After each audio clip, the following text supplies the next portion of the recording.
ঢাকায় সিনেমার সুপারস্টার সাকিব খান অবশেষে পা রাখতে যাচ্ছেন হলিউডের সিনেমা দুনিয়ায়। বহুদিন ধরেই গুঞ্জন চলছিল সাকিব খান আন্তর্জাতিক প্রজেক্টে কাজ করতে পারেন। এবার সে গুঞ্জন আর গুঞ্জন থাকলো না। আনুষ্ঠানিকভাবে বিষয়টি নিশ্চিত করেছেন বাংলাদেশি বংশোদ্ভূত হলিউড পরিচালক আসিফ আকবর।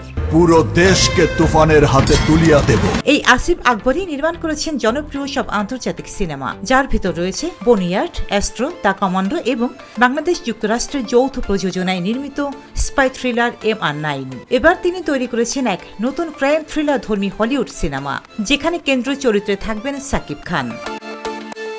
পরিচালক জানিয়েছেন, বর্তমানে ছবিটির চিত্রনাট্য তৈরি চলছে।